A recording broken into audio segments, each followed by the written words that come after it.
Watchdog dan Lembaga Penelitian Ekoton melakukan perjalanan menyusuri 3 sungai utama di Pulau Jawa.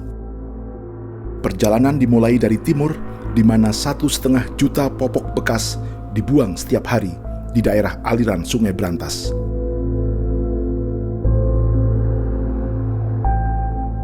Sampah popok melepas partikel mikroplastik. Dampaknya telah diuji di laboratorium.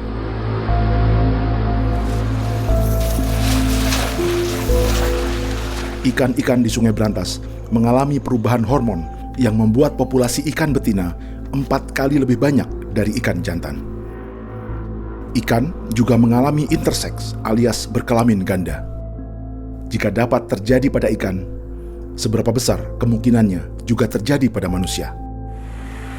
Sebab Sungai Brantas menjadi sumber air baku bagi perusahaan air minum di Surabaya yang berpenduduk nyaris 3 juta jiwa.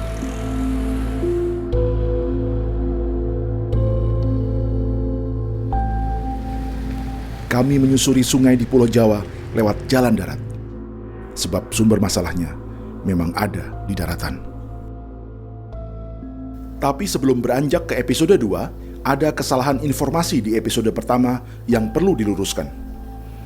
Dalam infografis sebelumnya, dijelaskan bahwa 55% bahan baku popok adalah plastik. Dari material tersebut, 42% diantaranya adalah super absorbent polymer atau serbuk gel yang bisa menyerap dan mengubah cairan menjadi bentuk yang lebih padat. Disinilah letak kesalahan kami. Super absorbent polymer dalam popok bukan kategori microbeads, melainkan silika sintetis. Sedangkan microbeads adalah butiran plastik halus yang biasa digunakan untuk scrub pembersih wajah atau lulur. Namun, baik microbeads maupun silika sintetis sama-sama dapat terfragmentasi menjadi mikroplastik, yakni plastik yang berukuran di bawah 5 mm. Mikroplastik sendiri memiliki sifat mengikat bahan-bahan kimia lain yang jika masuk dalam sistem tubuh makhluk hidup dapat memengaruhi perkembangan hormon atau memicu berbagai penyakit. Ini sebuah perjalanan menyusuri 3 sungai utama di Pulau Jawa. Dimulai dari timur, di mana 1,5 juta popok bekas dibuang setiap hari dan mempertaruhkan kesehatan 19 juta orang. Tempat ratusan industri dan jutaan rumah tangga membuang limbahnya. Perjalanan ini merekam ekonomi rakyat yang tak punya pilihan. Juga konflik klasik yang terjadi antara industri dan warga karena absennya negara.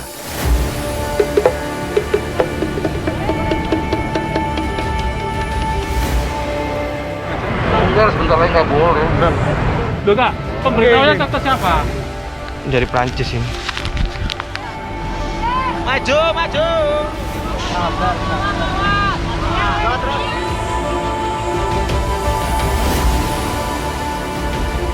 TGS-nya, jadi lebih bagus dari Aqua. Ekspedisi ini adalah kolaborasi peneliti, para aktivis, warga masyarakat, dan jurnalis. Sorry. Dari CCTV-nya. Sudah terekam kita. Menggabungkan kerja-kerja ilmiah, investigasi lapangan, dan gerakan sosial. Wah, ini wingi demo dhewe wong 8.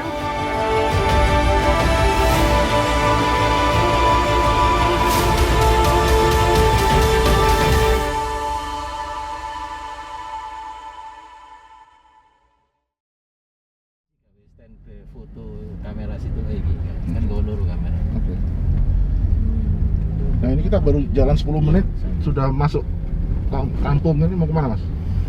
Ini kita akan ke outlet pembuangan limbah PT Adi Prima Surya Printa. Jadi pabrik kertas ini memproduksi kertas untuk Jawa Pos Group, radar gitu. Jadi mereka industri besar kertas dan mereka 90% itu bahan baku dari kertas impor, dan kita temukan seperti ini kan sampah-sampahnya nih.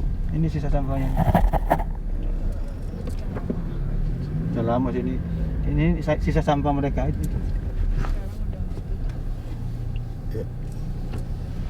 Memangnya kalau ancaman terbesar Brantas ini dari industri kertas ya? Jadi ada dua ancaman. Satu pabrik penyedap masakan, dan pabrik gula, kemudian pabrik kertas ini. Karena ada kurang lebih 12 pabrik kertas yang ada di Das Brantas ini. Bisa dibayangkan 12 pabrik kertas ini hampir semuanya itu menggunakan kertas impor.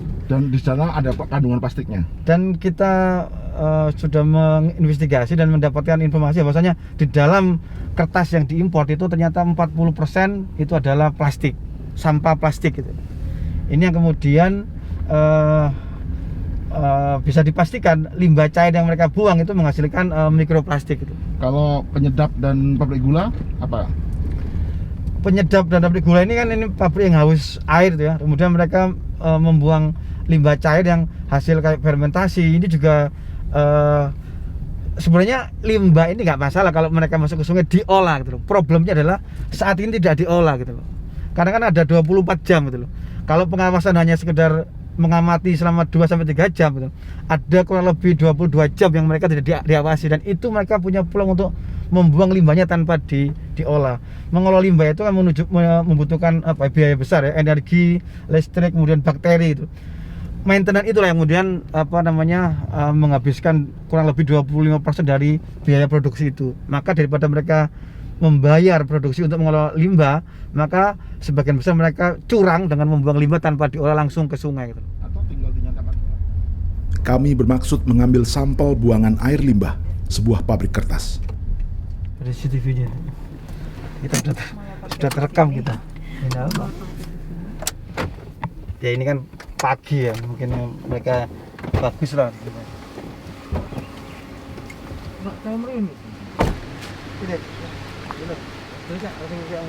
Kami akan memasang alat pemantau suhu air. Jika suhu air tiba-tiba melonjak di jam-jam tertentu, patut diduga pabrik kertas ini membuang limbah yang dianggap tak aman bagi lingkungan. Bisa ditaruh sampai 2 bulan. Tapi itu ada CCTV, nanti mereka tahu dong kita pasang alat. Ya nanti kita lihat aja CCTV-nya yang di kali ada apa enggak. Biasanya sih CCTV cuma di sekitaran. Tapi sebenarnya kita memasang alat ini di tempat umum kan ya? Iya, di sungai. Ini public space kan? Iya, public space. Di sungai. Jadi keluar dari pabrik, saluran limbah itu menjadi wilayah sungai ya, dan itu area publik. Kita juga berhak mengawasi limbah yang dibuang dari perusahaan. Kita berhak, negara Mengawasi, ya, memantau. kita berhak mengawasi, tapi negara kewajiban ya. Bagi Iya, negara mestinya kewajiban. Negara harusnya kewajiban. Ke sini ya. Ini kacau deh ngambang. Kacau deh ngambang ya.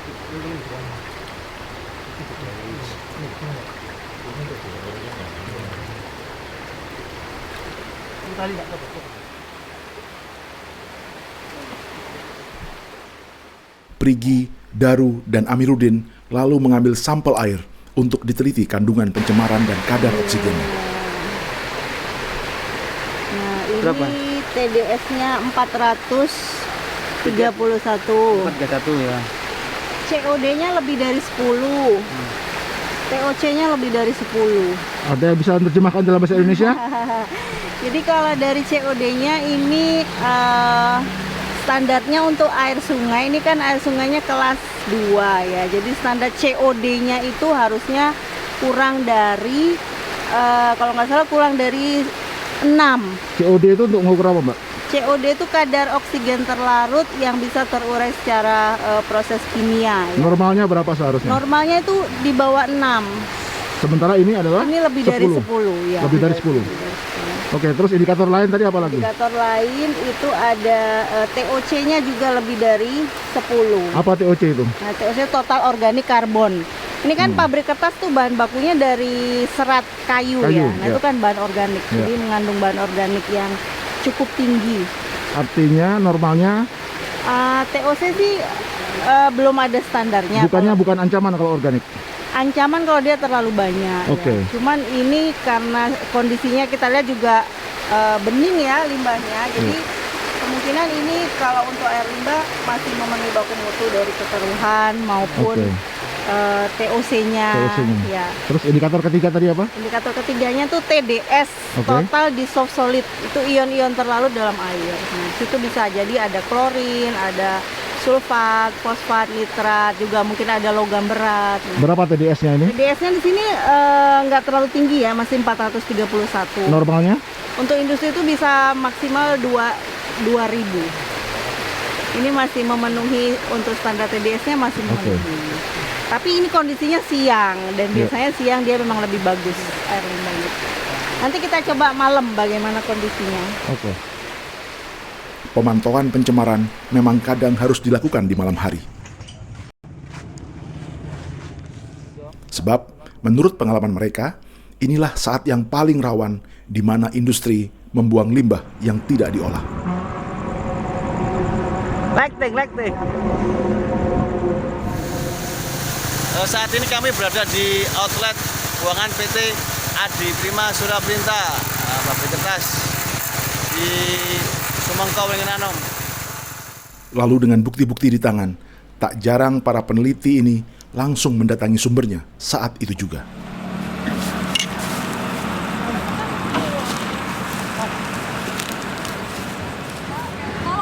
Kami tidak mau uang, kami mau air sungai kami bersih. Benar.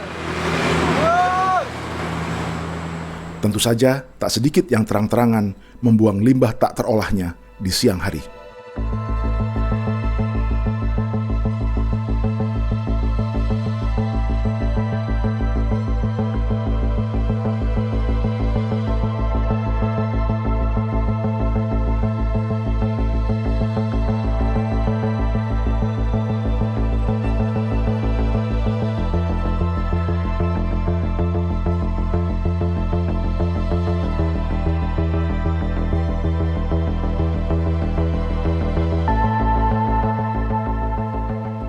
Setelah memasang alat pemantau limbah yang akan diambil beberapa hari kemudian, kami pun melanjutkan perjalanan ke hulu Sungai Brantas.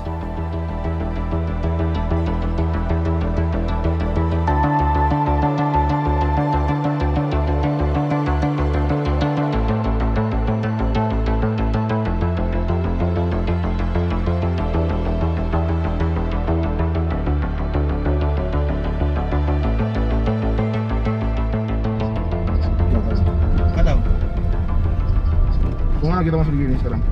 Kita menuju ke Jolotundo ya, salah satu sumber mata air di hulu Brantas di kaki Gunung Penanggungan. Salah satu sumber mata air untuk Kali Brantas.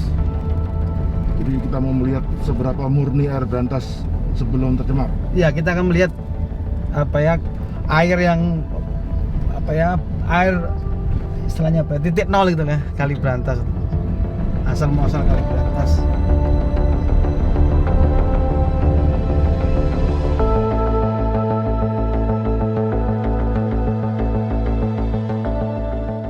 Sungai Brantas terbentuk dari ratusan mata air di 5 gunung di Jawa Timur.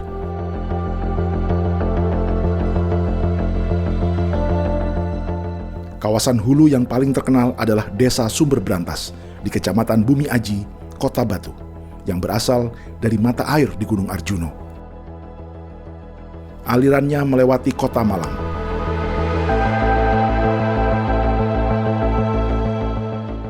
Blitar, Tulung Agung, Kediri, Jombang, hingga Mojokerto. Di Mojokerto, aliran utama Sungai Brantas bercabang menjadi 2. Kalimas yang menuju kota Surabaya dan Kali Porong yang bermuara di Sidoarjo. Total panjang sungai ini mencapai 320 km dengan daerah aliran sungai atau das seluas 11.800 km persegi atau 1/4 luas Jawa Timur. 19 juta orang hidup di daerah aliran sungai atau das Brantas. 20% produksi pangan Jawa Timur bergantung pada pasokan air sungai ini. Di sepanjang aliran Sungai Brantas juga terdapat mata air lain dan sungai-sungai kecil yang kemudian bergabung dengan aliran utama. Salah satunya sumber mata air Jolotundo di Kecamatan Trawas, Mojokerto, yang bersumber dari Gunung Penanggungan.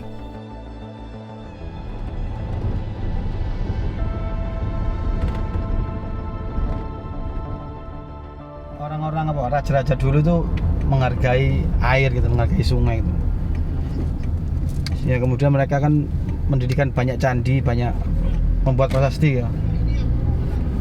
Jadi Jolotunda kan salah satu apa situs Jolo itu kan kayak jaringan air gitu loh, tangga-tangga air ya. Jadi dulu kalau apa ya, Hindu Siwa dulu kan sebelum dia masuk ke gunung, naik ke gunung harus bersuci dulu. Jadi Jolotunda ini salah satu tempat untuk tempat bersuci sebelum mereka naik ke gunung.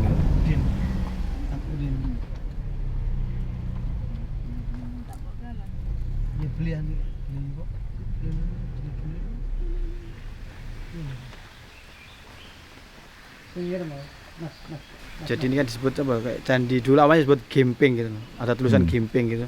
Jadi itu menyendiri.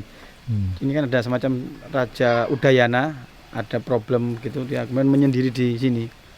Jadi menyendiri di sini, kemudian dia dijadikan mantu Empu Sendok ya. Jadi Erlangga dulu di sini ya ininya ya. Ini bapaknya Erlangga. Bapaknya Erlangga. Iya. Udayana. Jadi kalau Kuningan Galungan banyak teman dari apa, dari Bali datang ke sini beberapa bis itu.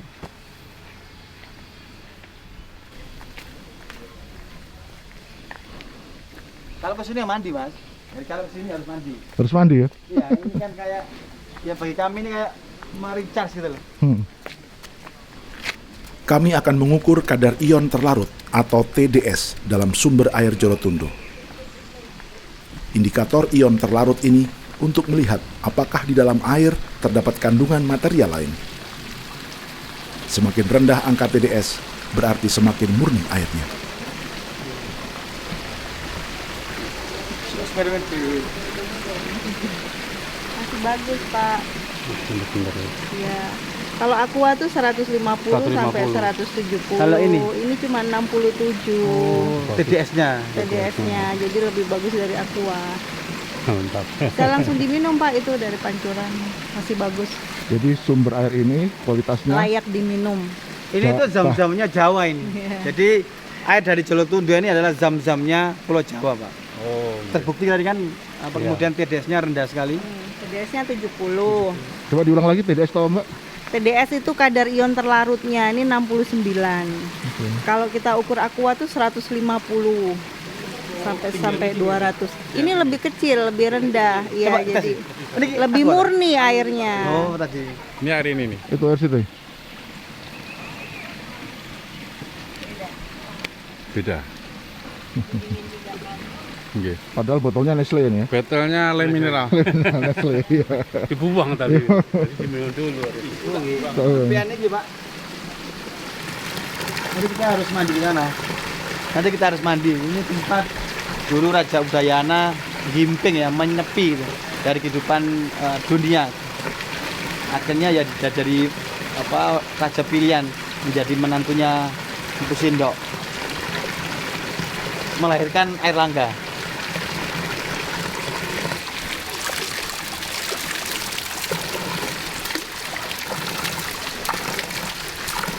Mungkin kalau sampean dulu raja, sampean dulu ini juga sering nyepi di sini kayaknya. Oh iya, saya pun nyepi di sini ya. Tadi mantune Empu Beko. Oh bego. Kadar oksigen terlarut di mata air ini menunjukkan angka 6,2. Standar air yang layak minum minimal harus 6. Artinya, air Jolotundo layak langsung dikonsumsi.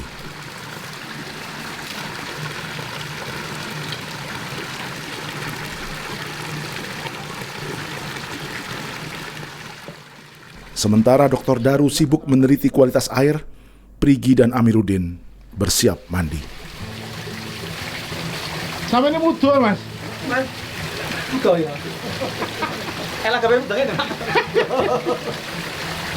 Jadi raja-raja Jawa dulu begini ya mandinya? Raja Jawa dia dulu kayak gini. Bedanya ada temennya ya? Sampean koncone Beda, Udin, Mas. Udin. Cewek di sana. Oh Ini beda. cewek cowok di sini. Beda Mas. Harus bugil. Harus bugil. Kelihatan. Loh, apa cewek kan bugil loh.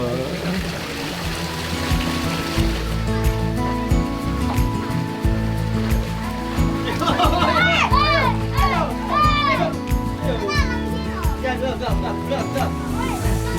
Ayo. 1, 2, 3.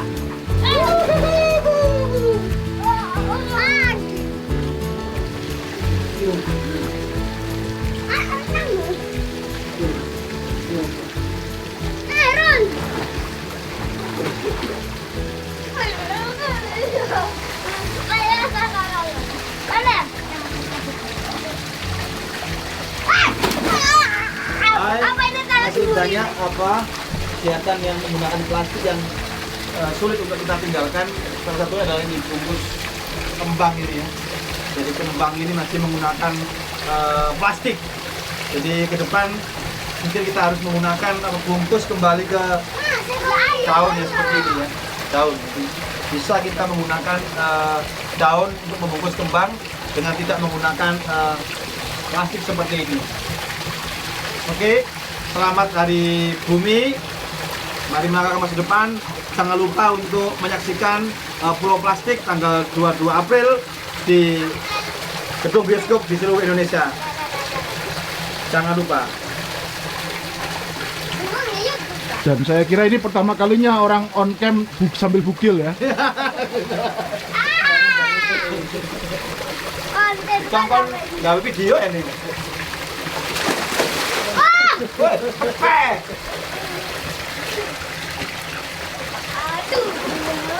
Apa dari plastik ini? Oleh ya. Gawe ini ya. Kayak iso hilang iki lan. Kayak iso di hilang kan iso hancur. Dimakan cacing ya. Nah, iki lah iso hancur lho, kayak iso hancur makan cacing. Nek kan gua plastik ya terus plastik ono terus. Di sekolah nggak diurut ya? Enggak. Nggak diurut ya di sekolah? Sama diurut apa di sekolahnya? Diurut apa? Belajar. Belajar apa? Plastik. Enggak. Belajar apa di sekolah? Ujian. Kelas piro? 2. 2 SD. Enggak. Sama nggak diurut sama soal plastik. Bedane plastik sampai godhong apa? Enggak tahu. Nggak tahu sama itu. Nek bungkus kembang apinya gawe plastik apa godhong apinya? Plastik. Apa kok api? Ada aku. Enggak tahu lah. Apa kok pian plastik? Lah bungkus. Pak milih plastik apa? Timbangan godhong. Enak. Nek iku beli seroto. Kembungai. Beli jatuh. Nah ini Enggak. padahal tapi nek plastik kan gak iso hancur iki, gak iso hancur ya. Nek iki iso hancur. Dimakan cacing, dimakan cacing dadi kompos. Nek iki dadi plastik terus. Ngurusani bumi, ngurusani kali ya. Kali dadi rusuh ya. Nah iya. Lah godhong Tapi cepet ini, aja. godhong ambek plastik. Plastik. Plastik. Bendera nggak plastik. Bendera dia plastik.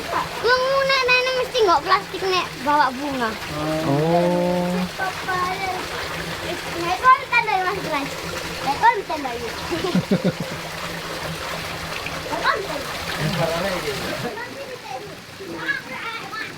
Jadi cara memandang air yang suci itu justru mengawetkan air. Menghargai air dan kemudian ikut menjaga gitu kan. Ya kalau kita menganggap air itu penting, air itu suci, maka kita akan menjaga dia, kita akan membela dia, kita akan melindungi dia gitu. Maka salah satunya bentuknya adalah kita bersyukur tadi. Bersyukur itu adalah kita mengejawantakan pada syukur kita pada nenek moyang kita, pada penjaga alam ini gitu. Karena alam ini kemudian terus memberikan kita air gitu. Jadi ini bentuk terima kasih kita gitu. Kalau kemudian kita cederai dengan hal-hal yang kemudian ada tadi plastik dalam unsur itu bentuk kesalahan itu. Kalau di Bali oleh Robin disebut leteh ya. Leteh. Ya.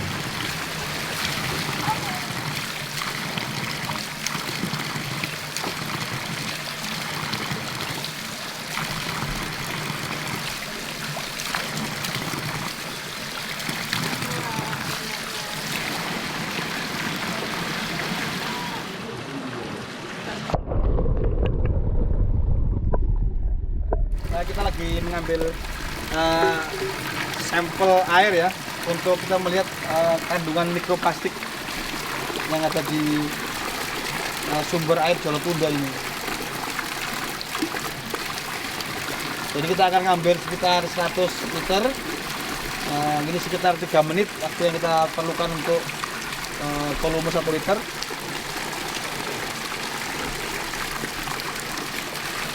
Dan kita akan melihat apakah air di Jolotundo ini masih murni, tak terkontaminasi mikroplastik atau tidak ada kontaminan mikroplastik.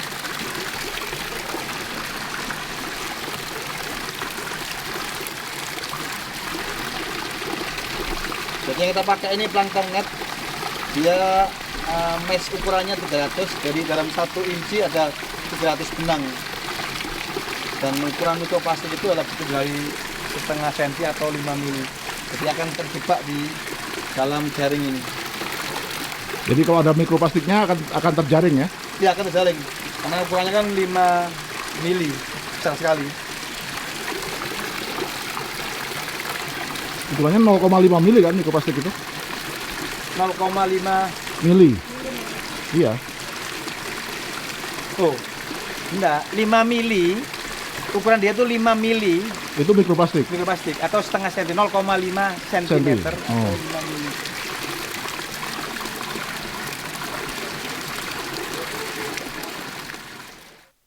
Dari Candi dan Mata Air Jolotundo di Mojokerto, kami melanjutkan perjalanan menuju Kota Malang. Di perjalanan, kami singgah di Candi Jawi di wilayah Pasuruan. Selama ini, candi hanya dikenal sebagai tempat peribadatan. Padahal, juga ada fungsi lain terkait tata kelola air.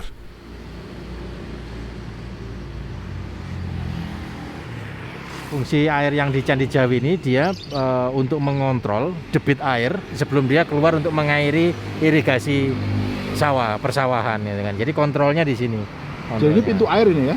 Iya, semacam pintu air atau kontrol air.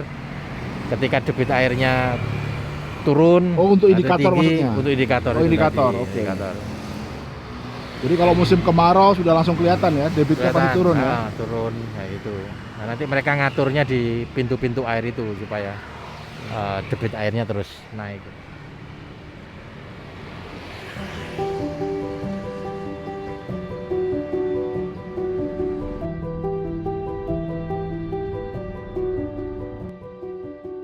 Penjelasan Amiruddin tentang Candi Jawi dari abad ke-13 di masa kerajaan Singosari ini menggambarkan bahwa agama atau sistem kepercayaan tak pernah lepas dari lingkungan dan fungsi-fungsi praktisnya dalam kehidupan masyarakat sehari-hari. Air disucikan dan dilindungi justru karena merupakan elemen vital dalam kehidupan. Agama, rasionalitas, atau ilmu pengetahuan tiba-tiba terasa tidak berjarak. Berbeda dengan yang kita rasakan saat ini.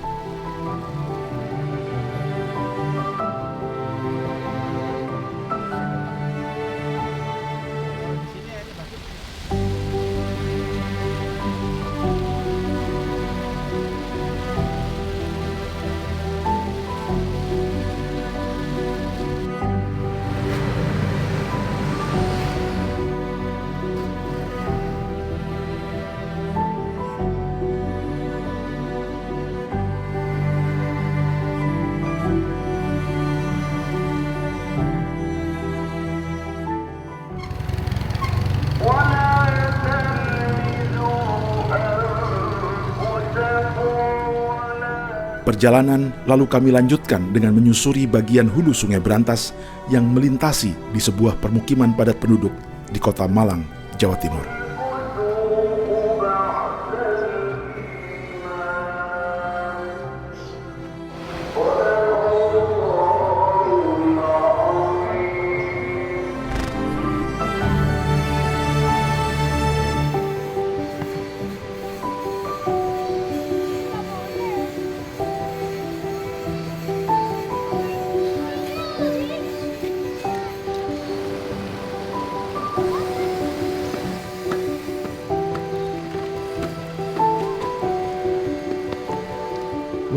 Di sekolahan biyen ono pelajaran jangan buang sampah di sungai, sampean bantah. Iya, orang. Saya bantah masih enggak bisa tahu di sungai. Ndek ngono ku lho Bu dibuang.